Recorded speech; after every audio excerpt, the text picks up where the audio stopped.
کہنے کا مقصد یہ ہے، یہ ایک پان کے اگلدان کی طاقت ہے، تو خود مخدوم پاک کی ذات کی روحانیت کا عالم کیا ہوگا؟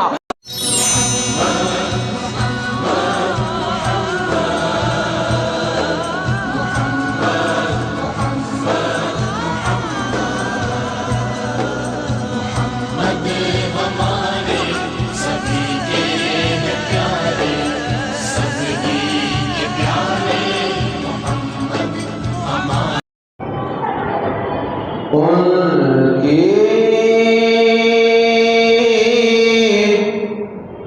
بھی شفاعت میرے سرکار کریں گے، ان کی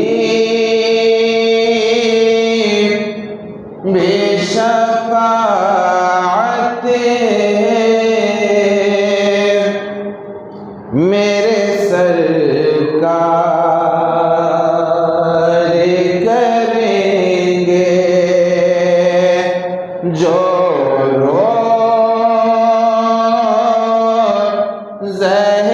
سرکار کا دیدار کریں گے، جو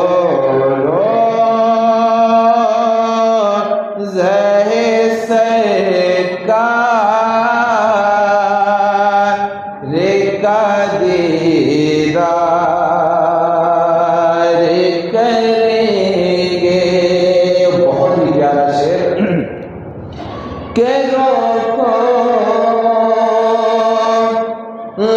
مجھے لہر دے میں جلدی سے اتارو، کہ روکو مجھے لہر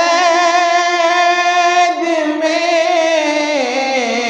جلدی سے اتارو، ارے ہم قبر میں سرکار کا دیدار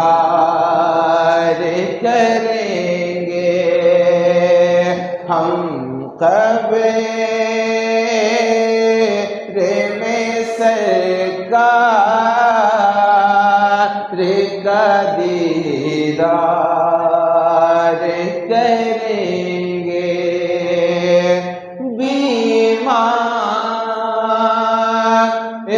ہوں میں عابد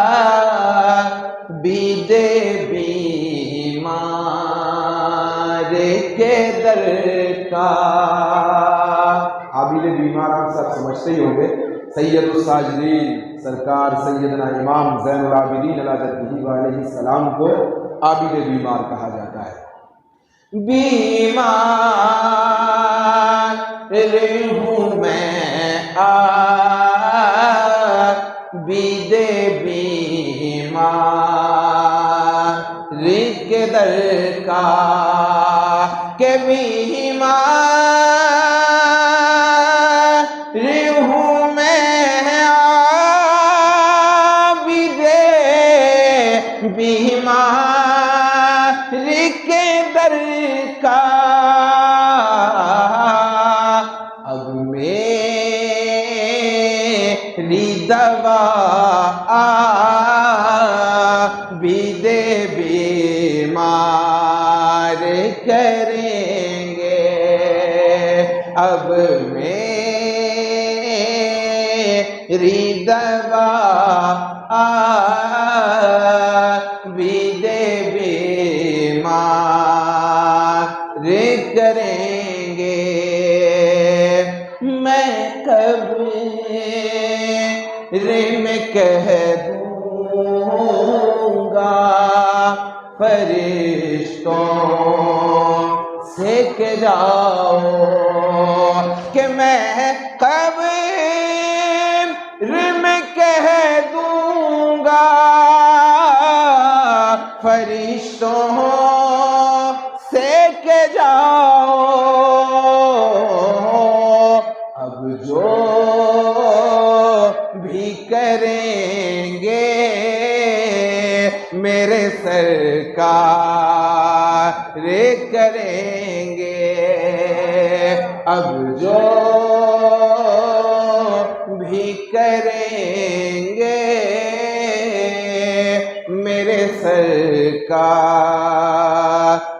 کریں گے اخلاق کی تلوار ہمیں دی ہے نبی نے کہ اخلاق کی تلوار ہمیں دی ہے نبی نے کیا لے کہ ہم اب لوہے کی تلوار کریں گے جو روضہ سرکار کا دیدار کریں گے جو روضہ سرکار کا دیدار کریں گے حسنین کا بسیش کے دلوں میں ہی سنبھالو حسنین کا بسیش کی دلوں میں ہی سنبھالو ایسے کو میرے آقا بھی پار کریں گے جو روضہ سرکار کا دیدار کریں گے درود پاک پڑھیں اللہم صلی اللہ سیدنا و نبینا و مولانا محمد النبی الامی وعلی آلہ وآلہ بیتہ واصحابہ وبارک وسلم صلو علیہ السلام علیکہ یا حبیبی یا رسول اللہ. جی آیت کریمہ کی تلاوت کا میں نے شرح حاصل کیا. اللہ جل مجدہ اپنے پاک کلام مجید کے اندر ارشاد فرماتا ہے کہ اللہ کا انعام نبیین پر ہے، اللہ کا انعام صدیقین پر ہے، اللہ کا انعام شہداء پر ہے، اللہ کا انعام صالحین پر ہے. صالحین سے مراد آپ اپنی معروف زبان میں کہہ سکتے ہیں اللہ کے ولی. کیا؟ اللہ کے ولی. اللہ کے ولی اپنی زندگی کو کیسے گزارتے ہیں آپ سب کو معلوم ہے. ان کے سامنے قرآن ہوتا ہے، ان کے سامنے حدیث ہوتی ہے، ان کے سامنے رسول اللہ کی زندگی ہوتی ہے، ان کے سامنے شریعت مطہرہ کا دامن ہوتا ہے. وہ اس راستے سے گزر کر کے اپنی زندگی کو اس گھاٹی سے گزار کر کے اللہ کا قرب حاصل کرتے ہیں. حضرات محترم، کوئی بھی ولی، کوئی بھی عارف، کوئی بھی اللہ کا محبوب بندہ نہ وہ قرآن سے ہٹتا ہے نہ وہ حدیث سے ہٹتا ہے. ہر وقت every moment and every time اس کے سامنے قرآن اور حدیث ہوتی ہے. اسی لیے اللہ نے فرمایا کہ اللہ کا انعام نبیین کے بعد، صدیقین کے بعد، شہداء کے بعد صالحین کی جماعت پر ہے، یعنی اللہ کے ولیوں پر اللہ کا انعام ہے. حضرات محترم، یہ سیدھا سادہ ترجمہ ہے جو آپ سنتے رہتے ہیں، بارہا آپ نے سنا ہوگا. آج کی اس تقریر کے اندر انشاءاللہ ہم روشنی ڈالیں گے تاریخ السلطنت حضرت سیدنا مخدوم اشرف جہانگیر سمنانی سامانی رضی اللہ تعالیٰ عنہ کی زندگی پر. اللہ تبارک و تعالی مجھے حق بولنے، آپ کو حق سننے کی توفیق عطا فرمائے. حضرات محترم، اس دنیا میں کوئی بھی شخص ایسا نہیں ہے جو کمپلیٹلی پرفیکٹ ہو، جو کمپلیٹلی پرفیکٹ ہو. اگر کوئی بزنس مین ہوگا تو وہ اچھا ہسبینڈ نہیں ہو سکتا، اگر اچھا ہسبینڈ ہے تو وہ گریٹ بزنس مین نہیں ہو سکتا، اگر وہ اچھا تاجر ہے تو ہو سکتا ہے دوسری چیزوں کے اندر وہ خراب ہو۔ کمپلیٹلی پرفیکٹ نہیں ہوتا کوئی بھی انسان، لیکن اسی آسمان کے نیچے، اسی دھرتی کے اوپر، اسی کائنات میں ایک انسان ایسا ہے جو سر سے لے کر پورا پرفیکٹ کمپلیٹ ہے، اسی کو تاریخ، اسی کو دنیا محمد الرسول اللہ صلی اللہ تعالی علیہ وسلم کے نام نامی اسم گرامی سے جانتی اور پہچانتی ہے۔ حضرات محترم، آقا کریم علیہ الصلوۃ والسلام کی زندگی کے اسوے کو سامنے رکھ کر کے جس نے بھی زندگی گزاری ہے، اللہ تبارک و تعالی نے اسے دنیا کا تاجدار بنا دیا ہے۔ یہی کامیابی کی سب سے بڑی ضمانت ہے کہ اگر انسان اسوہ رسول کو سامنے رکھ کر کے اپنی زندگی کے لمحات اسپینڈ کرتا ہے تو اللہ تبارک و تعالی کا انعام اس پر چھم چھم برستا ہے۔ حضرات محترم، ایک حدیث پاک کا ترجمہ میں آپ کو سناتا ہوں۔ آقا کریم علیہ الصلوۃ والسلام فرماتے ہیں، تم جنت میں داخل نہیں ہو سکتے جب تک کہ تم مومن نہ ہو جاؤ۔ تم جنت میں داخل نہیں ہو سکتے، you can't enter the paradise till then you are not believer۔ آپ جنت میں داخل نہیں ہو سکتے جب تک کہ آپ مومن نہ ہو جاؤ، اور آپ مومن اس وقت تک نہیں ہو سکتے جب تک کہ ایک دوسرے سے محبت نہ کرنے لگو۔ اب یہاں سے لے کے وہاں تک ہر انسان اپنی زندگی کا جائزہ لے کہ میں ایک دوسرے سے محبت کرتا ہوں یا نہیں کرتا ہوں۔ یہ ایمان کا پیرامیٹر ہے، کیا؟ ایک دوسرے سے محبت کرنا۔ جنت میں داخل نہیں ہو سکتے جب تک کہ تم مومن نہ ہو، اور مومن تب تک تم نہیں ہو سکتے جب تک کہ تم ایک دوسرے سے محبت نہ کرنے لگو۔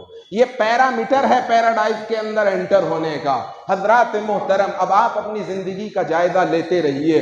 محبت انسان کو وہ مقام عطا کرتی ہے جہاں تصورات کی دنیا دم توڑ دیتی ہے۔ انسان کو عشق وہ مقام عطا کرتا ہے جہاں انسان کے تصورات دم توڑ دیتے ہیں۔ عشق ہی نے حضرت اویس کو اویس قرنی بنایا ہے، عشق ہی نے حضرت ابوبکر کو صدیق بنایا ہے، عشق ہی نے حضرت عمر کو خطاب بنایا ہے، اور عشق ہی نے حضرت عثمان کو سخاوت کا تاجدار بنایا ہے۔ عشق ہی نے مولائے کائنات کو شجاعت کا علمبردار بنایا ہے۔ وہی عشق تھا جو حسین کو کرب و بلا کے میدان میں کھینچ کے لایا تھا۔ وہی عشق تھا کہ خنجر تلے حسین سجدہ کر رہا ہے اور دنیا کو دعوت فکر دے رہا ہے کہ دیکھ لو، عشق کی نماز خنجر تلے ادا کی جاتی ہے۔ حضرات محترم، جب عشق سر چڑھ کے بولتا ہے تو پوری کائنات کو یہ سبق دیتا ہوا جاتا ہے۔ یہ عشق ہے، عشق۔ عشق کے میدان میں قدم رکھنا یہ گڈے گڑیوں کا کھیل نہیں ہے۔ حضرات محترم، یہی عشق ہے جس نے محی الدین کو غوث پاک بنا دیا۔ یہی عشق ہے جس نے حضرت سرمست کو سرمست بنا دیا۔ یہی عشق ہے حضرات محترم جو سولی چڑھ کے بولتا رہا۔ یہی عشق ہے جو اولیاء پر چڑھا تو اپنے وقت کے تاجدار بن گئے۔ یہی عشق ہے جس نے نظام الدین کو محبوب الہی بنا دیا۔ یہی عشق ہے جس نے قطب الدین کو قطب الاقطاب بنا دیا۔ اور یہی عشق تھا جب بابا فرید پہ چڑھا تو فرید الدین مسعود گنج شکر بنا دیا۔ یہی عشق ہے جب علاء الدین پر چڑھا تو ختم اللہ الارواح بنا دیا۔ یہی عشق ہے جب شمس الدین پر چڑھا تو ہفت تقلیم ولایت بنا دیا۔ یہی عشق ہے جب علی پہ چڑھا تو ابو علی شاہ قلندر بنا دیا۔ یہی عشق ہے جب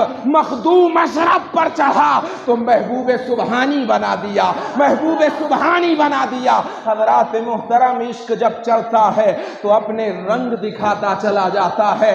عشق جب چڑھتا ہے تو حضرات محترم اپنے جلوے بکھیرتے چلا جاتا ہے۔ اس کائنات کے اندر آقا کریم علیہ الصلوۃ والسلام کی زندگی کو پڑھیے حضرات محترم، آپ آپ جیسا پرفیکٹ انسان نہ اس دنیا میں آیا ہے اور نہ قیامت تک کوئی آ سکتا ہے۔ حضرات محترم، یہ تو قرآن نہیں، یہ حدیث نہیں، اپنا بولے تو بولے، بے شک اپنے کو بولنا ہی چاہیے۔ نبی کا کلمہ پڑھتا ہے تو نبی کا عشق ظاہر کرنا چاہیے۔ ہم وہ تھوڑی ہیں جو نبی کا کلمہ پڑھ کر کے نبی کے علم غیب پر انگلی اٹھاتے ہیں۔ ہم وہ نہیں ہیں جو نبی کا کلمہ پڑھ کر کے نبی کی شان میں حضرات محترم انگلی اٹھاتے ہیں۔ ہم وہ ہیں، ہمارا جینا بھی نبی کے لیے ہوتا ہے، ہمارا مرنا بھی نبی کے لیے ہوتا ہے، ہمارا اٹھنا بھی نبی کے لیے ہوتا ہے، ہمارا بیٹھنا بھی نبی کے لیے ہوتا ہے۔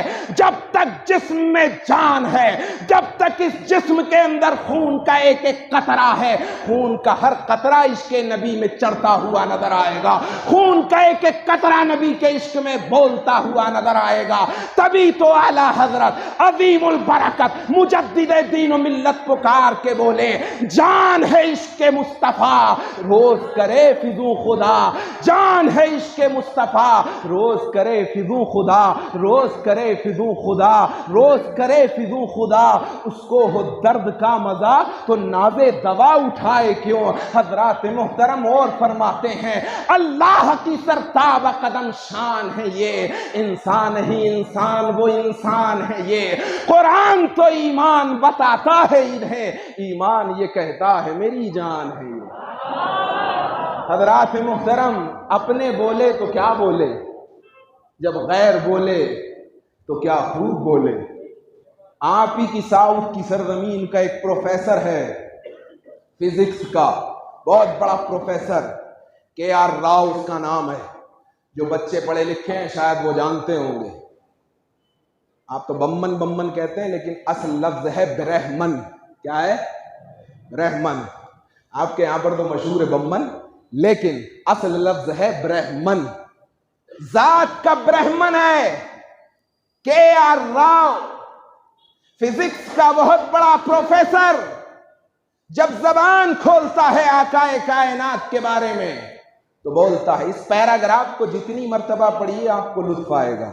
کیا کہ جب میں محمد کو ایک ہسبینڈ کے روپ میں دیکھتا ہوں تو وہ ایک کمپلیٹ ہسبینڈ نظر آتے ہیں۔ جب میں محمد کو ایک بزنس مین کے روپ میں دیکھتا ہوں تو وہ گریٹ بزنس مین نظر آتے ہیں۔ جب میں محمد کو دیکھتا ہوں کہ یتیموں پر شفقت کرنے والا تو وہ سب سے زیادہ یتیموں پہ شفقت کرنے والے نظر آتے ہیں۔ جب میں محمد کو دیکھتا ہوں خطاب کرتے ہوئے تو ان سے بڑا مقرر مجھے کوئی نظر نہیں آتا۔ جب میں محمد کو دیکھتا ہوں دوسروں کو خیرات دیتا ہوا تو ان سے بڑا خیرات دینے والا مجھے کوئی نظر نہیں آتا۔ جب میں محمد کو دیکھتا ہوں فیصلہ کرتے ہوئے تو ان سے بڑا جج مجھے کوئی نظر نہیں آتا۔ حضرات محترم، یہ کون بول رہا ہے؟ یہ غیر کی زبان بول رہی ہے۔ آپ تو نہیں پڑھتے، آپ کو تو توفیق بھی نہیں ہے، اپنے بچوں کو پڑھائیے۔ حضرات محترم، کون سی کتاب ہے جس کتاب میں تیرے اور میرے رسول کا تذکرہ نہ ہو؟ انجیل ہو کہ زبور ہو کہ توریت ہو، رگ وید ہو، یجروید ہو، گیتا ہو۔ حضرات محترم، جتنی پرانی کتابیں ہیں ہر کتاب کے اندر آقا کریم علیہ الصلوۃ والسلام کا تذکرہ ملے گا۔ آج نبی پہ زبان کھولنے والے وہ یہ نہیں جانتے کہ ہم زبان کھول کر کے اپنی ہی کتابوں کی بے حرمتی کر رہے ہیں۔ حضرات محترم، تو لوگوں کو ذرا پڑھنا چاہیے، لوگوں کو ذرا سوچنا چاہیے۔ جب محمد صلی اللہ علیہ وسلم کی بات آئے تو ذرا سوچو، ذرا سمجھو۔ حضرات محترم، تو عرض کر رہا تھا آقا کریم علیہ الصلوۃ والسلام کے اسوہ حسنہ پر زندگی گزارتے ہوئے اب دنیا میں ایک ایسا انسان آنے والا ہے جس کو تاریخ حضرت مخدوم اشرف جہانگیر سمنانی کے نام نامی اسم گرامی سے جانتی ہے۔ حضرات محترم، لوگ کہتے ہیں یار تم تو روایتیں گڑھ کے بیان کرتے ہو، اما ہمیں گڑھنے کی کیا ضرورت ہے؟ ہمارے پاس تو اولیاء کرام کے دفتر موجود ہیں، کرامتوں کے، ان کی سیرت کے، تو ہمیں گڑھنے کی کیا ضرورت ہے؟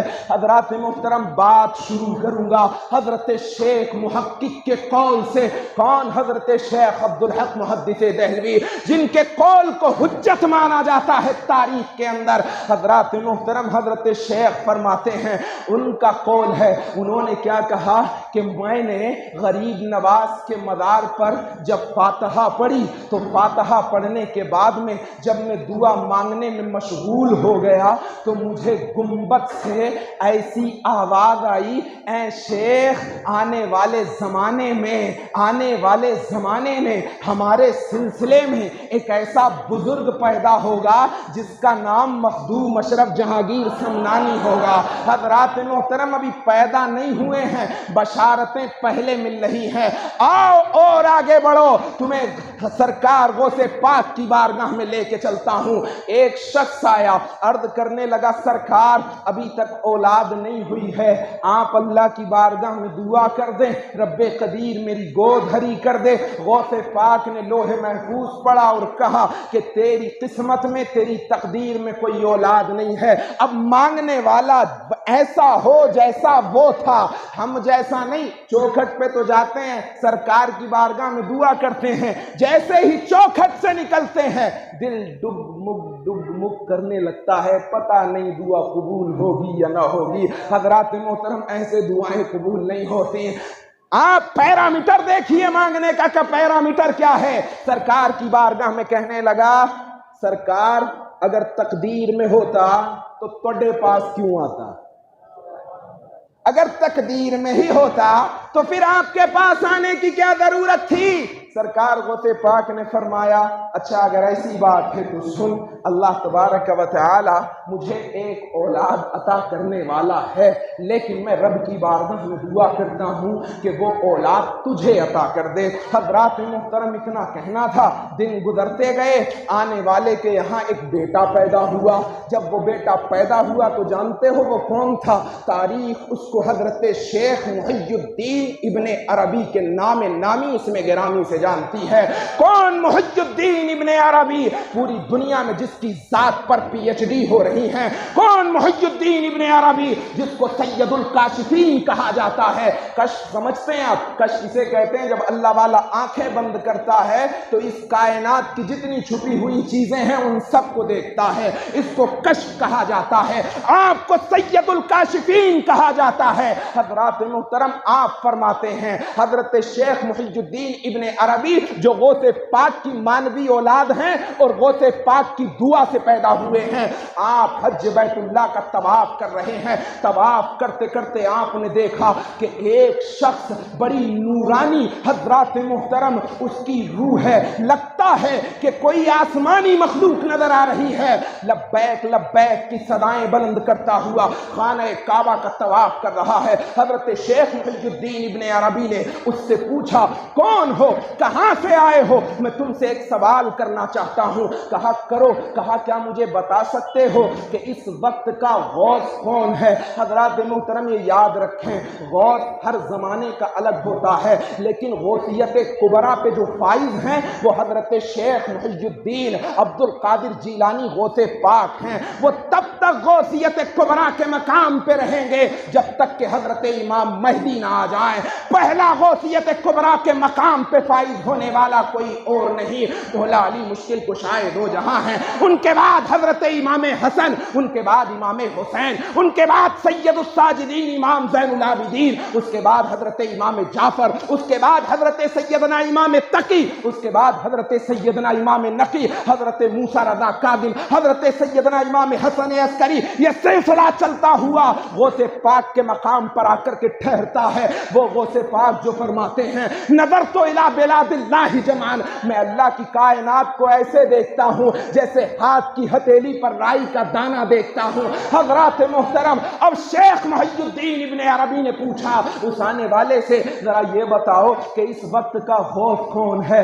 آواز آتی ہے اس کے بعد ایک شخص پیدا ہوگا جس کا نام جلال الدین ہوگا، وہ اس وقت کا غوث ہوگا، لیکن اس کے بعد جو پیدا ہوگا اس کا نام مخدوم اشرف جہانگیر سمنانی ہوگا، وہ اپنے وقت کا غوث پاک ہوگا۔ حضرات محترم حضرت مخدوم اشرف جہانگیر سمنانی کوئی ایسی ویسی ذات نہیں ہے جس کو روزے رسول سے جواب ملا ہو اسے مخدوم اشرف کہتے ہیں، جس کے آنے کی خبر غریب نواز نے دی ہو اس کو مخدوم اشرف جہانگیر سمنانی کہتے ہیں۔ حضرات محترم جو محی الدین ابن عربی کی زبان پہ جس کا نام جاری ہوا ہو اس کو حضرت مخدوم مخدوم اشرف جہانگیر سمنانی کہتے ہیں آپ کی والدہ ماجدہ کو سرکار آقا کریم علیہ الصلوۃ والسلام نے خواب میں آ کر کے بشارت دی تمہارے یہاں ایک بڑا نیک بیٹا پیدا ہونے والا ہے جس کی بشارتیں خود آمنہ کا لال دے رہا ہو، اس کی ذات کو مخدوم اشرف جہانگیر سمنانی کہا جاتا ہے۔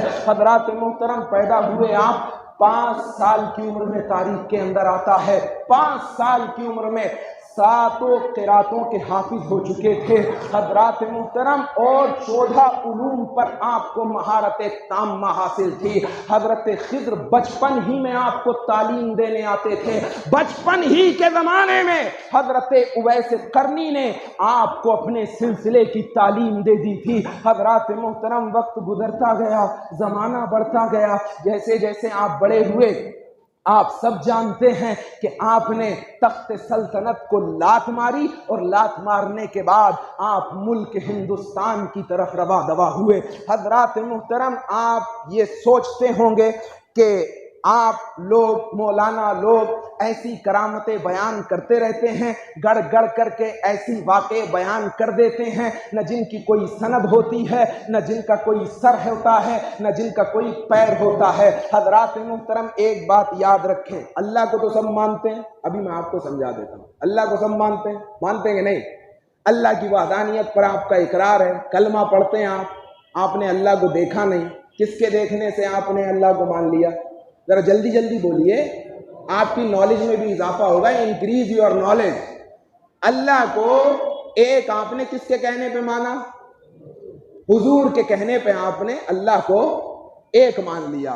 اب اللہ کی یہ طاقت ہے، آپ جانتے ہیں کہ وہ اگر چاہے تو بغیر باپ کے اولاد دے دے۔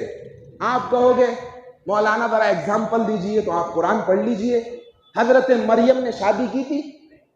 ذرا زور سے بولیے، حضرت مریم نے شادی کی تھی؟ نہیں کی تھی نا، تو پھر حضرت عیسیٰ کیسے پیدا ہو گئے؟ یہ طاقت خدا بندی ہے کہ اگر وہ چاہے تو فطرت کو بدل کے کام کرتا ہے، اور یہ فطرت کا قانون ہے کہ جب تک ہسبینڈ اینڈ وائف ملیں گے نہیں تب تک اولاد پیدا نہیں ہوگی۔ لیکن حضرت مریم کے تو کوئی ہسبینڈ نہیں تھا، پھر حضرت عیسیٰ کیسے پیدا ہو گئے؟ پتہ چلا اللہ اگر چاہے تو اپنی طاقت سے یہ کام کر سکتا ہے، اور وہ کرتا ہے، اور یہ کسی دنیا دار کی لکھی ہوئی کتاب میں نہیں ہے، یہ کلام مجید میں ہے۔ اچھا اور آگے آئیے، کسی مٹی سے، کسی درخت سے یا کسی جھاڑ سے آپ نے کوئی جانور پیدا ہوتے ہوئے دیکھا ہے آج تک؟ یا کائنات میں کسی پتھر نے، کسی مٹی نے، کسی جھاڑ نے کوئی جانور پیدا کیا ہے؟ نہیں نا۔ قرآن پڑھیے، قرآن کہتا ہے، اللہ فرماتا ہے ہم نے حضرت صالح علیہ السلام کی اونٹنی کو ایک پتھر سے پیدا کیا، بدل دیا نا فطرت کا قانون۔ کسی پتھر سے بھی کوئی مخلوق پیدا ہوتی ہے؟ نہیں ہوتی۔ حضرات محترم اب سائنس جو ہے وہ مادے سے بحث کرتی ہے، جب تک وہ مادے کا الف سے لے کے زیڈ نہیں کر دیتی تب تک وہ مانتی نہیں ہے۔ اچھا کرامت اور معجزہ وہی ہے جو انسان کی عقل کو حیران کر دے، انسان کے عقل میں جو چیز نہ آئے اسی کو کرامت اور معجزہ کہا جاتا ہے۔ حضرات محترم ابھی آپ نے 2 باتیں سمجھ لی۔ اللہ فرماتا ہے جب میں کسی بندے کو اپنا محبوب بناتا ہوں، بڑے غور سے سنیے آپ، جب میں کسی بندے کو اپنا محبوب بناتا ہوں تو میں اس کی آنکھیں بن جاتا ہوں، ذرا زور سے کہہ دیں، جس سے وہ دیکھتا ہے۔ میں اس کے کان بن جاتا ہوں جس سے وہ سنتا ہے، میں اس کے ہاتھ بن جاتا ہوں جس سے وہ حرکت کرتا ہے، میں اس کے پیر بن جاتا ہوں جس سے وہ چلتا ہے۔ اب آگے حدیث پاک کے جملے سنیے، حدیث پاک میں آتا ہے کہ میں کون؟ اللہ فرماتا ہے میں اپنے اس محبوب بندے کو ہر وہ چیز عطا کرتا ہوں جو وہ مجھ سے مانگتا ہے۔ حضرات محترم آپ تو سامنے جسم دیکھ رہے ہیں اور سائنس جسم ہی سے بحث کرتی ہے، لیکن اس جسم کے اندر جو سول ہے، جس کو روح کہتے ہیں، جس کو پرکاش کہتے ہیں، اسی پرکاش کو جو بندہ اجاگر کر لیتا ہے وہی اللہ کا ولی بن جاتا ہے، وہی اللہ کا محبوب بن جاتا ہے۔ اب یہ سول ہی کی طاقت ہوتی ہے کہ ایک ہی وقت میں جب غوث پاک اپنے مریدوں کے یہاں جانا چاہتے ہیں تو 70 مریدوں کے یہاں ایک ہی غوث پاک نظر آتے ہیں۔ یہ پرکاش کی طاقت ہے، یہ روح کی طاقت ہے، یہ اللہ کی دی ہوئی قدرت کا کمال ہے۔ حضرات محترم تو اللہ جسے اپنا اختیار اپنے عطا سے جسے اختیار دے دے، جسے قدرت دے دے، تو ہمیں ماننے میں کون سا حضرات محترم بحث ہے؟ اللہ جب دیتا ہے تو آپ کے ہاں مثال ہے نا کہ جس کو بھی دیتا ہے وہ چھپر پھاڑ کے دیتا ہے، جب وہ اپنے بندے کو دیتا ہے تو پوری کائنات اس کے لیے مسخر کر دیتا ہے۔ حضرات محترم اب حضرت سیدنا مخدوم اشرف جہانگیر سمنانی سامانی کی زندگی گزر رہی ہے۔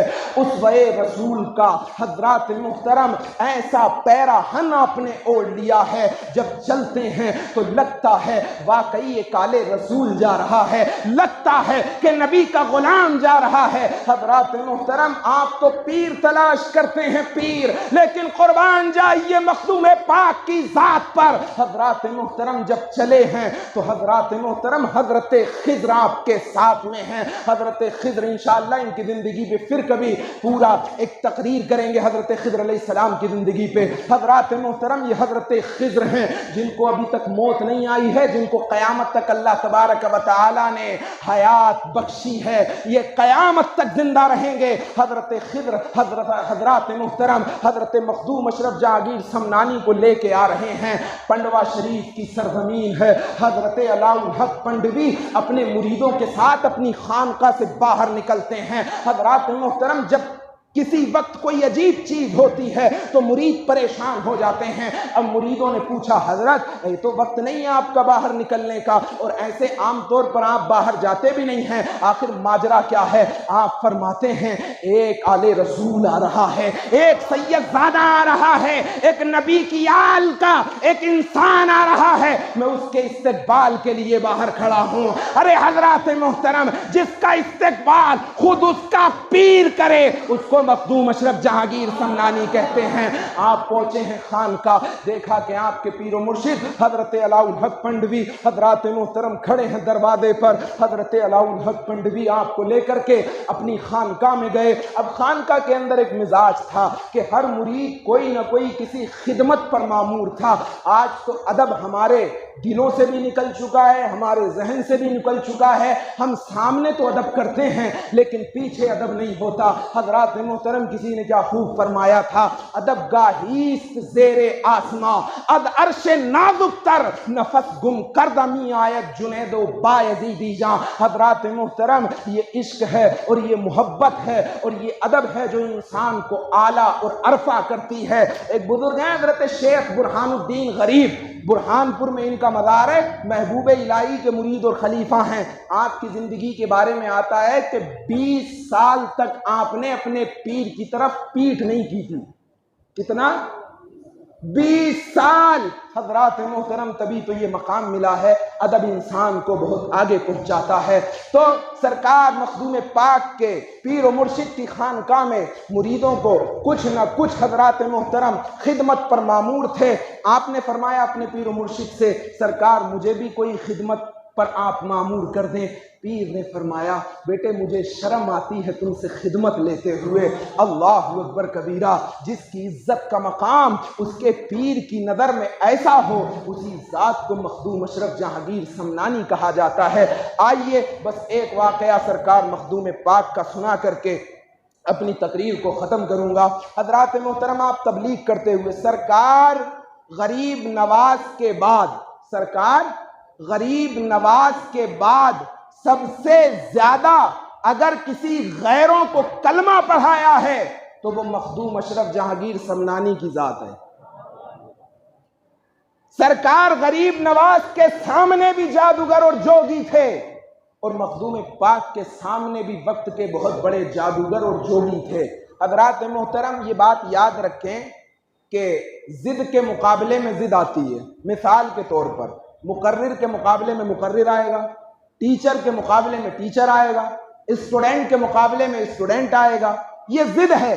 آپ جس سے مقابلہ کرانا چاہتے ہو اسی کی فیلڈ کے انسان کو آپ اس کے سامنے لائیں گے. اگر آپ کو کسی سے مناظرہ کرانا ہے تو مناظر کے سامنے مناظر آئے گا. حضرات محترم، اب یہاں پہ تو جوگی تھے، جادو سیکھنے والے، اور ایسا مقام حاصل کر لیا تھا اس ہندوستان کے اندر جوگیوں نے کہ ایسے ایسے کرتب دکھاتے تھے کہ سامنے والا دیکھ کر کے حیران اور پریشان ہو جائے. تو حضرات محترم، اب اللہ کا ولی جادو تو نہیں سیکھے گا. اللہ کے ولی کو ان کے مقابلے میں کرامتیں عطا ہوتی تھیں، اس لیے وہ کرامت سے اس کا مقابلہ کرتے تھے. کیا آپ جادو کا مقابلہ تقریر سے کر سکتے ہیں؟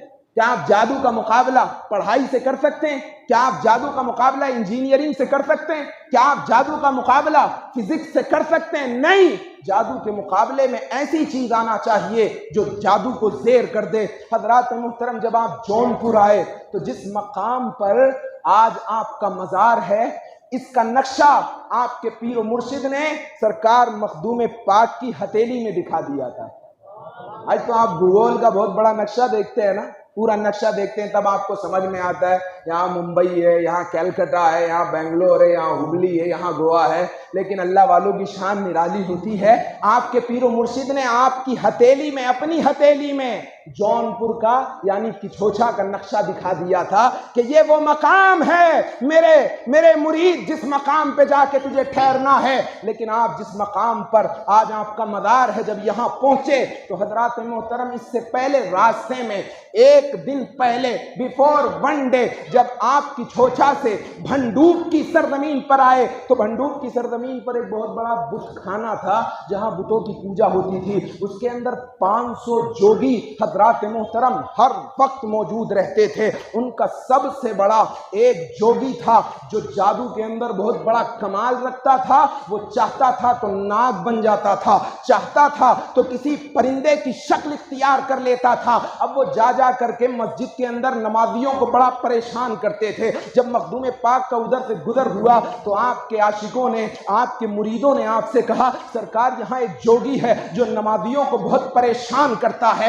کبھی مسجد کے اندر ناگ بن کے آ جاتا ہے، کبھی کسی پرندے کی شکل اختیار کر کے آ جاتا ہے، بڑے پریشان ہیں سرکار، اس کا مداوع فرمائیے. سرکار مخدوم پاک اس وقت اپنے چند مریدوں کے ساتھ تنہا بھنڈوپ کے اس بت خانے کی طرف جاتے ہیں. جیسے ہی بت خانے کے اندر قدم رکھا حضرات محترم 500 جوگی تھے، ابھی ان کا سردار سامنے نہیں تھا. جیسے ہی جوگیوں نے دیکھا کہ ایک فقیر ہمارے بت خانے کے اندر داخل ہو گیا ہے، غصے کے اندر تلملا اٹھے. ایک جوگی نے آپ پہ وار کرنا چاہا، آپ نے نگاہ اشرف جیسے ہی ڈالی ہے، ایک ہی نگاہ کے اندر حضرات محترم اس کا ستیہ ناش ہو گیا، زمین پر تڑپنے لگا. اب ایک ایک کر کے جوگی آتے جاتے ہیں، نگاہ اشرف پڑتی جاتی ہے، زمین پر ڈھیر ہوتے جاتے ہیں. جب آپ اندر گئے تو دیکھا کہ وہ جو سب سے بڑا جوگی تھا برہنہ بیٹھ کر کے ایک راکشس کی پوجا کر رہا ہے. حضرات محترم آپ نے آواز دیا، جیسے ہی آواز دیا دیکھ کر کے تلملا اٹھا، ویسے ہی ناگ بن گیا. ناگ آپ نے فرمایا یہ ہمارے سامنے کرتب تم نہ دکھاؤ. اتنا کہنا تھا کہ اس نے چمگادڑ کی شکل اختیار کر لی. حضرات محترم جیسے ہی چمگادڑ کی شکل اختیار کی، آپ نے نگاہ اشرف ڈالی، ویسے ہی زمین پر تڑپنے لگا.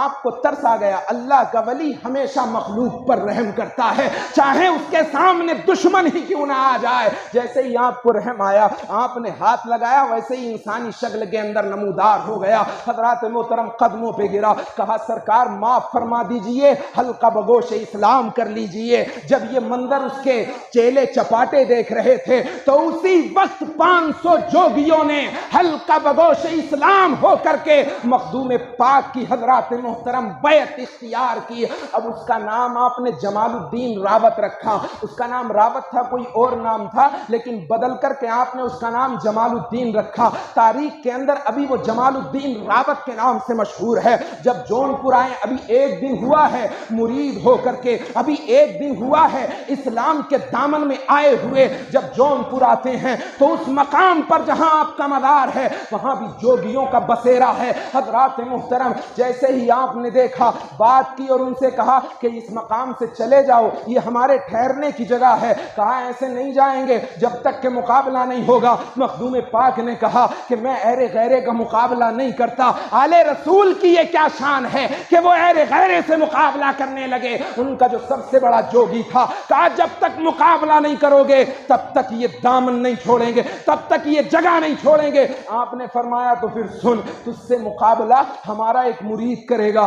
آپ نے جمال الدین راوت کو بلایا، ابھی ایک دن ہوا ہے مرید ہوئے، کہا جمال الدین ادھر آؤ۔ حضرت جمال الدین آتے ہیں، کہا حضرت کیا بات؟ کہا ان کا مقابلہ کرنے جاؤ۔ حضرت جمال الدین راوت کہنے لگے سرکار ابھی تو مرید ہوئے ایک دن ہوا ہے، نہ میرے اندر کمال ہے، نہ میرے اندر وہ طاقت ہے کہ میں ان جوگیوں کا مقابلہ کر سکوں، کیونکہ جتنا سب کچھ تھا نگاہ اشرف سے سب سلب ہو چکا ہے، ختم ہو چکا ہے۔ اب میرے اندر وہ طاقت نہیں ہے کہ ان جوگیوں کا مقابلہ کروں۔ کہا فرمایا گھبراتا کیوں ہے؟ مخدوم پاک کو پان کھانے کا بڑا شوق تھا، جب پان کھاتے تھے تو لب سرخ ہو جاتے تھے، اور آپ کی اولاد بھی آج پان کھاتی ہے ماشاءاللہ، تو لگتا ہے کہ حسن و تصور کے مجسمے بنے ہوئے ہیں۔ حضرات محترم اس وقت پان کھا رہے تھے آپ، یہ پان کی طاقت دکھاتا ہوں میں آپ کو کہ پان کی طاقت کیا ہوتی ہے۔ ہمارے ایک اہل سنت والجماعت کے بہت بڑے عالم دین ہیں حضرت فیض احمد اویسی صاحب، انہوں نے پورا رسالہ ہی پان کی خصوصیت میں لکھا ہے، لیکن وہ پان کی خصوصیت تھی یہاں اشرف کا پان ہے۔ آپ نے کہا جمال الدین ادھر آ، آپ نے پورا پان جمال الدین راوت کے منہ میں انڈیل دیا۔ جیسے ہی انڈیلنا تھا جمال الدین راوت کے اندر ایک طاقت پیدا ہو گئی، جسم کے اندر بجلی دوڑنے لگی۔ کہا سرکار بس اب سب کو دیکھ لوں گا۔ کہا جا مقابلہ کر۔ اب جمال الدین راوت چلے ہیں، ایک دن کا مرید ہے جمال الدین راوت، یہ پان کی طاقت ہے کہ حضرات محترم بے خوف و خطر جوگیوں کے مقابلے میں جا رہا ہے۔ اب جوگیوں نے چیونٹیاں پھینکنا شروع کی جادو کے مقابلے سے۔ جمال الدین راوت نے حضرات محترم اپنے پیر کی وسیلے سے جب نگاہ ڈالی ساری چیونٹیاں ختم ہو گئیں، یہ وار تو ختم ہو گیا۔ اب دوسرا وار تھا، جوگیوں نے شیرنیاں بھیجنا شروع کی۔ حضرات محترم ایک شیر ہوتا ہے ایک شیرنی ہوتی ہے، وہ نر ہوتا ہے یہ مادہ ہوتی ہے۔ جادو سے جب شیرنیاں بھیجی ہیں تو مخدوم پاک کے مرید نے جیسے ہی نگاہ ڈالی ساری شیرنیاں ختم ہو گئیں، دوسرا وار بھی ختم کر دیا۔ اب حضرات محترم اس جوگی کے ہاتھ میں عصا تھا، عصا، اس نے عصا آسمان کی طرف کیا، آسمان کی طرف کیا۔ اب وہ ڈنڈا جس کو آپ عصا بھی کہہ سکتے ہیں، جس کو آپ سوٹا بھی کہہ سکتے ہیں، جس کو ڈنڈا بھی کہہ سکتے ہیں، جادو کے مقابلے سے آسمان میں اڑایا۔ اب حضرت جمال الدین راوت کبھی اپنے پیر کی طرف دیکھتے ہیں، کبھی اس ڈنڈے کی طرف دیکھتے ہیں۔ مخدوم پاک نے کہا ڈرتا کیوں ہے؟ اپنا عصا آپ نے جمال الدین راوت کو دیا، کہا جمال اس کو بھی آسمان میں پھینک۔ ایسے ہی مخدوم پاک کے عصے کو آسمان میں پھینکا گیا۔ حضرت مخدوم پاک کا عصا بھی آسمان پر پرواز کر رہا ہے۔ اب جادو کی ایک حد ہوتی ہے، اس حد کو جادو کراس نہیں کر سکتا۔ ایک مقام پہ جا کے اس جوگی کا ڈنڈا رک گیا، لیکن اس کے اوپر مخدوم پاک کا ڈنڈا جا رہا ہے۔ جیسے ہی نیچے آتا ہے اس جوگی کے ڈنڈے کو مارتا ہوا اس زمین پہ گرا دیتا ہے۔ کہنے کا مقصد یہ ہے یہ پان کے اگلدان کی طاقت ہے تو خود مخدوم پاک کی ذات کی روحانیت کا عالم کیا ہوگا جب ان کے گدا بھر دیتے ہیں شاہان زمانہ کی جھولی۔ ارے جب محتاج کا جب یہ عالم ہے مختار کا عالم کیا ہوگا؟ اللہ تبارک و تعالی ہم سب کو مخدوم پاک کے فیضان سے مالا مال فرمائے۔ اللہ تبارک و تعالی ہم سب کو مخدوم پاک کے صدقے ہمیں خوشحالیاں عطا فرمائے، برکتیں اور رحمتیں عطا فرمائے، عزتیں، عفتیں، بلندیاں، عروج عطا فرمائے۔